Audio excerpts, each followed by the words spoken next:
All right, awesome.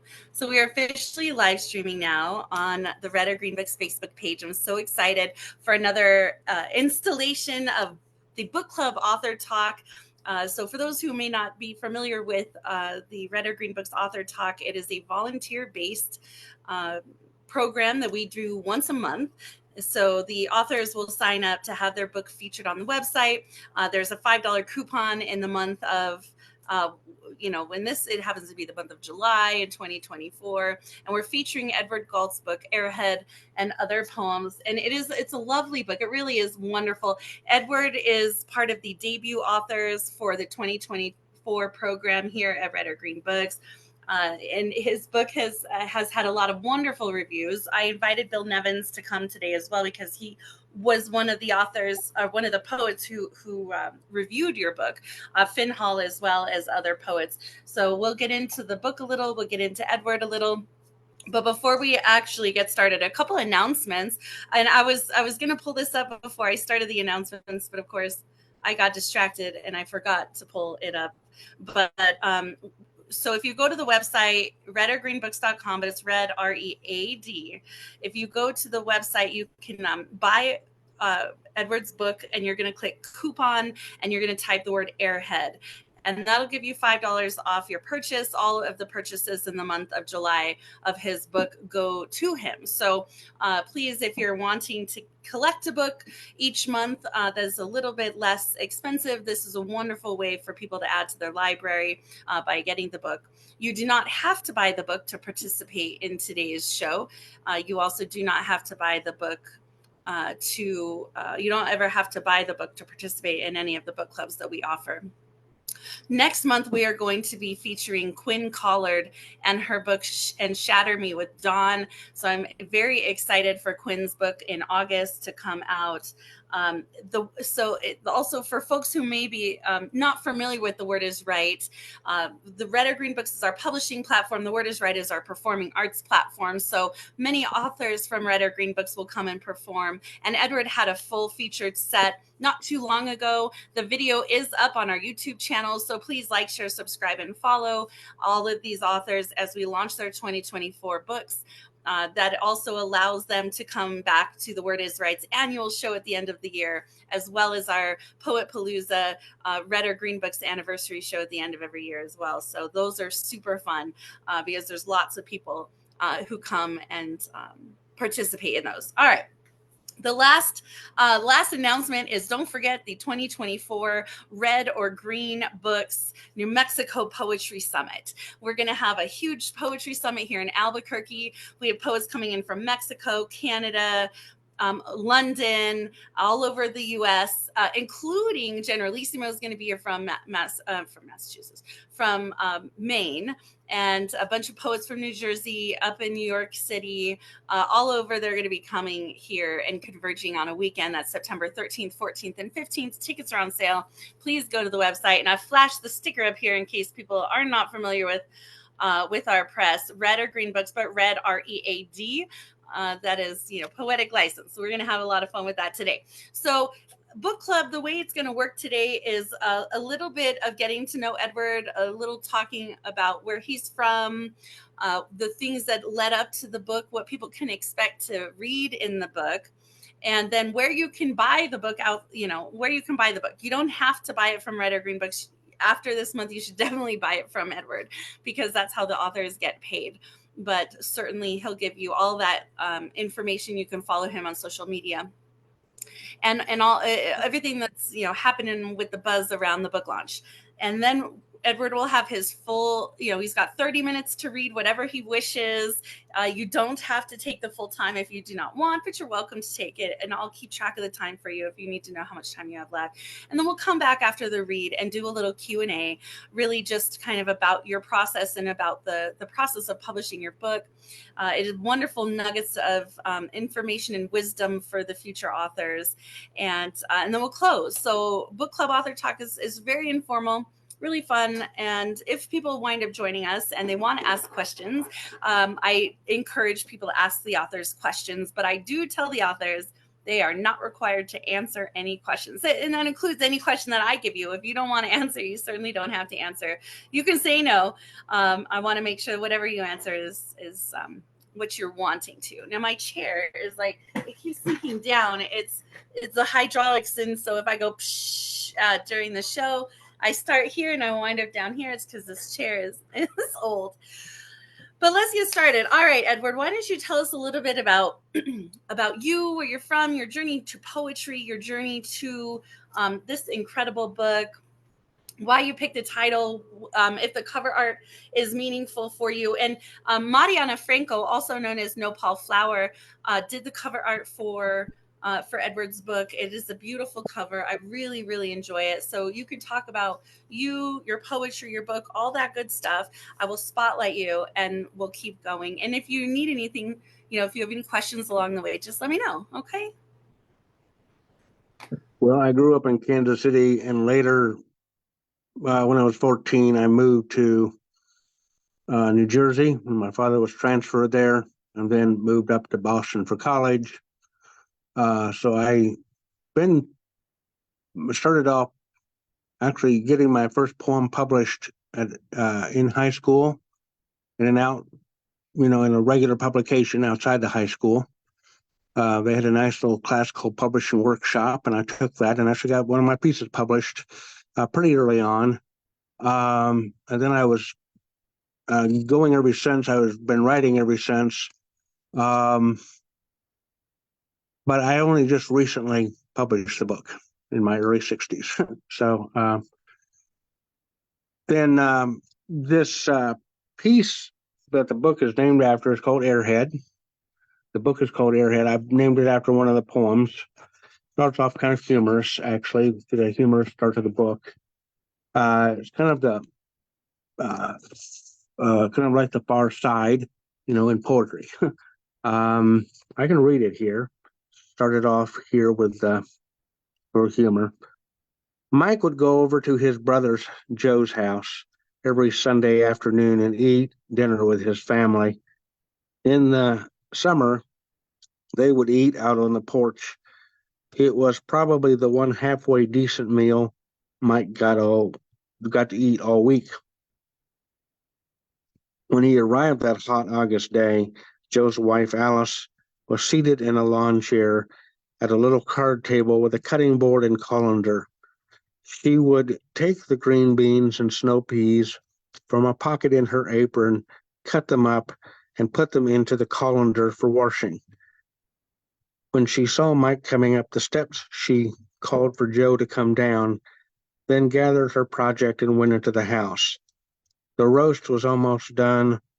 All she had to do was boil the greens. It wouldn't be long now. Mike and Joe would sit on the porch swing. Joe explained that his son Alex would be late. He was at a friend's house playing street hockey. He might even stay there and have supper. He explained that it was fine for Alex to be into sports and all that, but he was not keeping his grades up. He got a C- on his last geometry quiz. At that point, Alice came onto the porch with Mike's supper tray and put it down in his lap. She said that she always tried to get the boy seated at the kitchen table for his homework each day immediately as he came in the door from school. But keeping his mind on the task was a different subject. He daydreamed a lot, she said, as she left to get Joe's tray. Joe said he simply did not want the boy to become an airhead. Mike said he didn't think that would happen. Alex was a good kid. Joe said it wasn't enough to be a good kid. You had to have a diploma at least. He didn't work his butt off at the factory just to have a screw-up kid. Again, Mike assured Joe that Alex wouldn't be an airhead. Joe wasn't so sure. His wife brought in their trays and they began to eat. Joe went on to other subjects. He was glad that Nixon had won. That would show the damn liberals a thing or two. they weren't going to dig into his pocket for every one of their harebrained schemes. Now they would blow the hell out of the Viet Cong, show those radical hippies they were wrong. Mike tried to listen, but he was having a hard time keeping his tray in his lap. Um, it kept wobbling around on him. Um, it was hard enough when you had to chase the peas around the plate. Wobbly trays made it impossible. Joe kept talking about what a damn liberal Nixon was probably going to turn out to be. He said to just wait and see. He seemed not to not notice Mike's tray. If he did, it didn't seem to faze him. It happened all the time. Finally, Mike couldn't hold it down anymore, and it flipped out of his grasp. The glass shattered, the milk itself slithered across the floorboards, followed by the tray, plate, and meal. They descended the steps, scurried down the walkway, and turned right onto the sidewalk. They ran for several blocks, passing several people who didn't care or even seemed to notice. If so, they didn't dare. This was the city. It happened all the time. Finally, after several more blocks, the roast, mashed potatoes, green beans, and peas all came to a stop and rested. The milk had gotten there ahead and was waiting for them. You know, it said to the group as they all caught their breath, I think the kid's going to be an airhead. So that was the first poem, the title poem that the book is named after. And the full name of the poem is Airhead, A Summer on Joe's Porch, 1969. So it's kind of dated. So I love it. I love it. And here, I'll read some of the reviews that are on the back of your book, so folks can get an idea of what the reviewers were saying. Finn Hall, who now is an international Beat Poet Laureate, so we're super excited for Finn. He is from Scotland. He is a wonderful friend to the international poetry community. He's a writer, a publisher, and a filmmaker. And he said, Edward Gault's debut is a wonderful, timeless collection. Each poem puts you in that exact place and time that the words suggest. And then Bill Nevins, who's a poet here in New Mexico, says, Airhead and Other Poems is his first published work. Oh, excuse me. I was reading the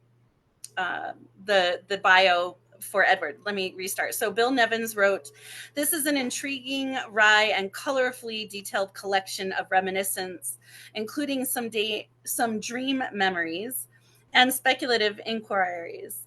Many of these pieces here are in prose, although they often have a poetic feel and flair.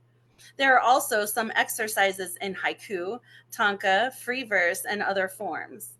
A clever set of writings by this Boston-based writer, well worth exploring.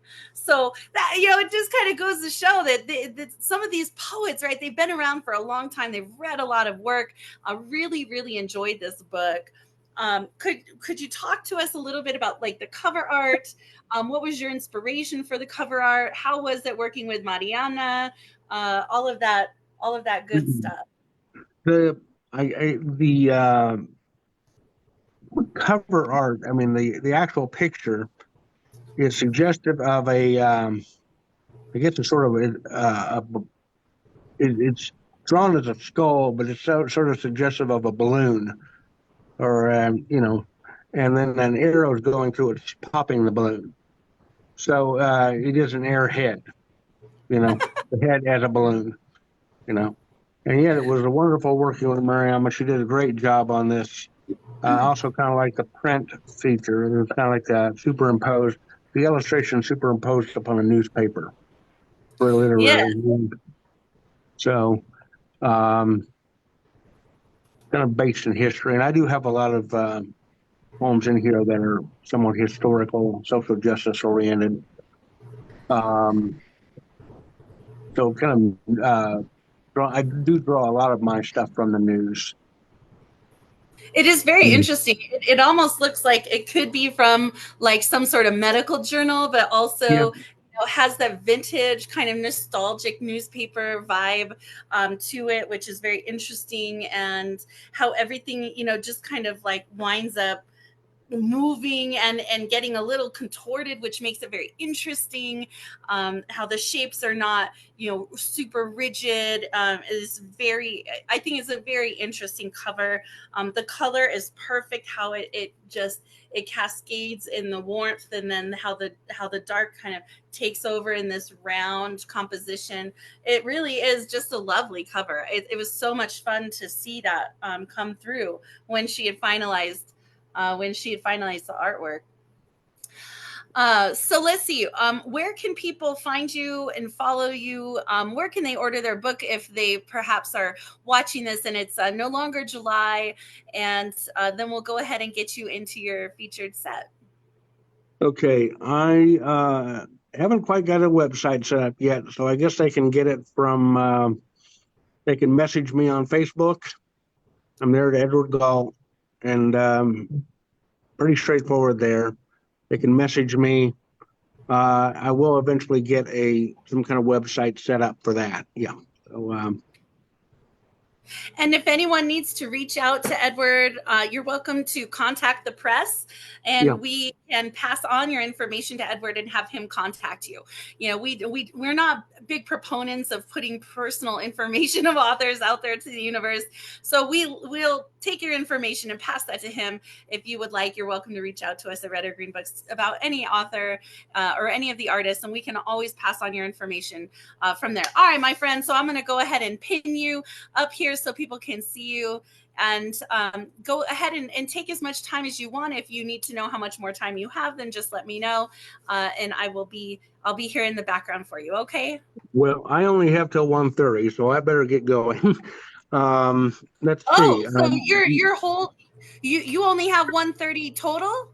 Yeah, I only Oh have 30 minutes goodness. total. I'm sorry. Yeah, Oh you said a goodness. 30-minute Okay, because interview. I I'm do I sorry. do want to catch a couple questions in at the I'm end. doing So, this on my lunch break, so oh my gosh, Edward. Oh, I'm so sorry. I would have taken less time in the beginning with announcements, and I would have put them at the end. Okay, then yes, feel okay. free to So take some time. I'll get started. This is one of my social justice pieces, sort of taken from the news a bit. This is called The Trial. She stood before the judge and told him how the man had confronted her on the sidewalk.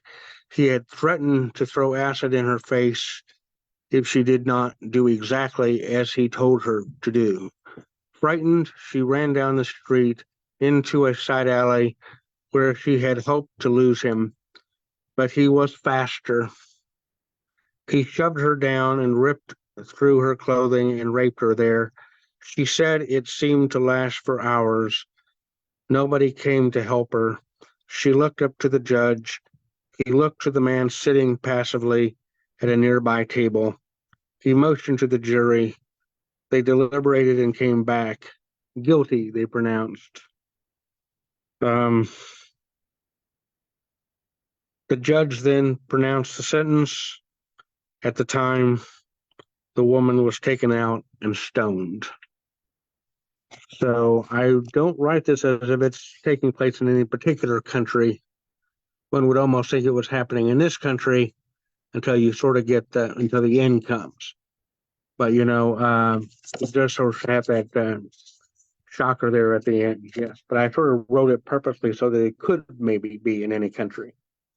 Um, I want to read one of my psychological pieces, Curio Shop.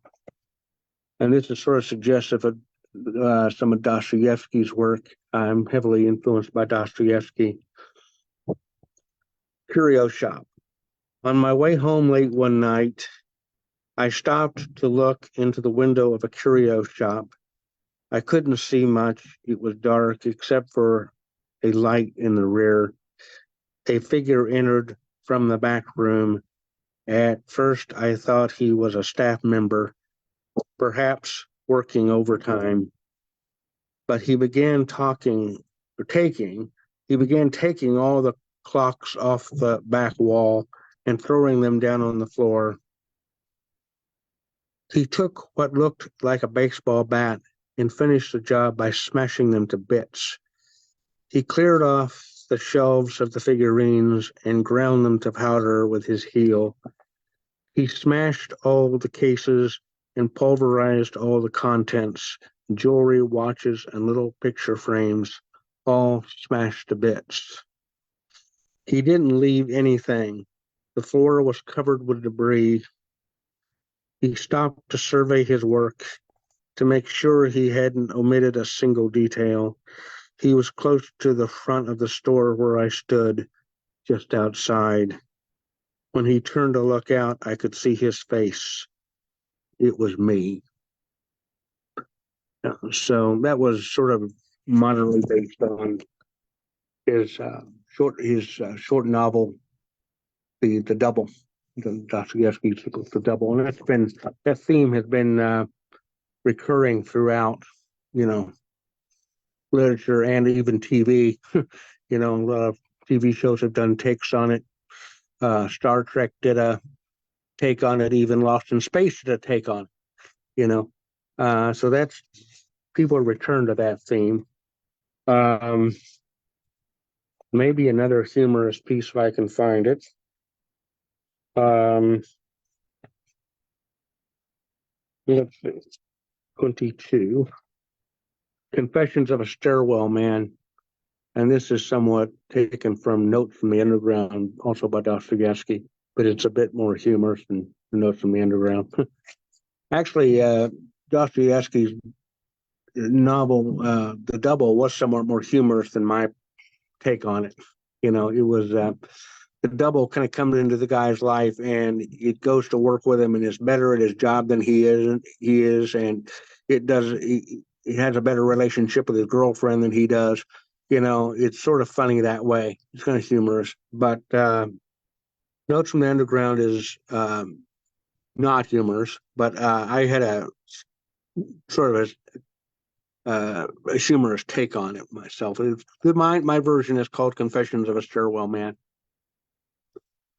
One reason you don't remember me is because, generally speaking, I'm not the kind of guy that people generally recall or even see in the first place. People tell me sometimes that they thought I was a statue, which is perfectly understandable since I stand very quietly and allow them to look at paintings and other exhibits. Of course, I am there to answer questions, but most prefer to stand and read the panels as they progress along the rail. When they are ready to ascend the steps, I tell them that it is a one-way stairwell and that they will be going down the other way, back into the courtyard, which is where they started from. If they wish to see the first floor a second time, then they were welcome to re-enter through the way in which they first came. It is only because the stairwell is so narrow that this is necessary. If we were to allow people to go down as well as up, the passage would be terribly congested. So for safety and convenience, we have people go down and then around the way they came. It would, of course, be easier if the staff person upstairs would simply tell people to not go back down the stairwell. This isn't always possible, and people would sometimes resent being told that they couldn't go back down once they were already up. Also, it's easier for the staff upstairs to get people to cooperate if they were told about the stairwell before. Once upstairs, people agree quickly because they don't want to be told again. In fact, they didn't want to be told the first time. And I do say it a lot to everyone who goes up. Then there are the usual things that have to be brought up: photography, eating, drinking, and more recently, the cell phone. You would think this would not need to be mentioned, but people seem to have a need to always be on the phone. In restaurants, in church, in traffic, crossing the street while the traffic is still going, while sitting on the john. So they wouldn't think twice about it in the museum. When I bring it up, they look at me like I've committed a cardinal act of blasphemy, or perhaps I am some pagan persecutor of their religion. They believe that I am dead from the neck up. The only thing really saving me from that is being a poet. When nobody is in the room in which I am stationed, I stand leaning on the rail, or I sit on a stool leaning up against the wall and write. In the winter, I get a lot done this way. In the early spring, when the visitation begins to pick up, I get the stool out only to have someone come in. When I get off work, I go to a cafe for coffee and to go over what I have written, often on very small pieces of paper with a pencil. It will be something I will read next week. Tonight, I will be reading a poem which I wrote last week about a man who stands by the entrance of a stairwell and tells people over and over again that they will be going up a one-way stairwell. You can see he is kind of dead from the neck up, the narrator, you know. I love it. Like I've heard this poem before, and every time I hear it, it's like I get something else from it. I love your work in that way.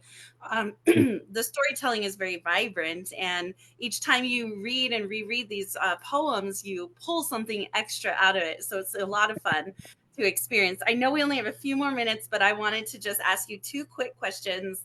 Mm-hmm. Number one, what was your favorite thing about publishing Airhead and Other Poems? Just the milestone of having published the book, that I finally got it done, Is that I've accomplished something, so yeah, it's really quite an achievement. it's a very big achievement, and I'm so honored to be your publisher. Thank Second you. question, what advice do you have for authors who are trying to be published, or poets who are trying to maybe consider publishing a book of poetry, or for the next who are coming to Red or Green Books? Well, first of all, have fun doing the writing. Try and experiment different things. Uh, one of my techniques, certainly not the only one, but one of them was to take 5 words out of a dictionary and see if you can weave them together in a poem. And you're going to come up with a lot of direct this way. You'll come out with about 40 different pieces. Maybe one will be salvageable as a poem, but get you to Or you writing. take a little from all of them and put them into one. You could do that. Um, so yeah, and then I guess, and then read them, get exposure, get people's feedback. I got some useful feedback from people. And then, yes, publish around, just send them out and get them published wherever. And then, yes, eventually the book, you know. And you were such a joy to work with. I just have to say, and Mariana had the best things to say about you, that you were just such a lovely person to work with. And Thank you you. came in with a strong vision. You knew exactly what you wanted to do. You knew what you wanted to accomplish and achieve. Perhaps this has to do with your experience along the way of becoming a poet and being published in other places, and now being ready at this point in your life to put a book together. But you came to this program that we put together for debut authors, organized, and you knew what you wanted, and you were very coachable and amenable to feedback, and that's always really important, to listen to the people around you. So you were very, very fun and enjoyable to work with, Edward, and I can't wait Thank to see you. what you do next. Okay. Thank you very much. Thank I you for hope, coming and being part of book club during your work day. I'm thank sorry you. to make it so short, but we'll Okay. Yeah. figure something else out. Okay. Thank you very much. All Have a right, nice Edward. Thank you so weekend. much. Thank You too. you. Bye bye. All right. Did you get it? Yeah. Thank you very Okay. much. All right. So for those of you who are wanting to get Airhead and Other Poems, you can do that on the website. Use coupon code Airhead for a special $5 off. Go to redorgreenbooks.com, red, READ, and that will give you access to the website. You can also get tickets for the New Mexico Poetry Summit. You can also buy all 10 of the debut author books together in one full collection. We do have international authors on this collection, so you'll be able to get poets from outside the US as well. And if you're interested, you can buy every single book that we have put out that is an active title currently at Red or Green Books. I believe it's at least 60 books, maybe 65 books in a full bundle collection. So if you're interested, take a look at the shop and see the amazing books. We also do have books on sale. We have books on clearance that are just overstocked right now that we're trying to move. And so if you're looking for some great books of poetry, please go to the website, like, share, subscribe, and follow. Next month, we have Quinn Collard. I'm very excited for Quinn. She is a Seattle-based poet, so it'll be fun to watch her and her book come to life and be here in August. And then we do have the readathon, which is, well, no, not the readathon, excuse me, the book signing for the debut poets. And that is going to be Sunday, August 4th. And so that'll be the first Sunday. I think it's the 4th. I will have to go back and double check, but I believe it's the 4th. And we'll be having that book signing coming very quickly, just in a couple of weeks, where the poets will be here doing more readings. So you'll hear some more from Edward, as well as all the debut authors. You can buy their books live during the show. They'll sign them for you live during the program and ship them off to you. So it'll be very exciting. So go to the website, go to the Facebook page, Instagram page, all those wonderful things. And we'll see you all next month for Author Talk. We'll see you in a couple weeks for the book signing event. Stay tuned to the website and our social media pages for all the upcoming events. And if you're interested in perhaps having us publish your debut book of poetry next year, just reach out to us on the website and we'll be in touch with you. Peace and blessings. Thank you all for your love and support. We'll see you next time. Bye.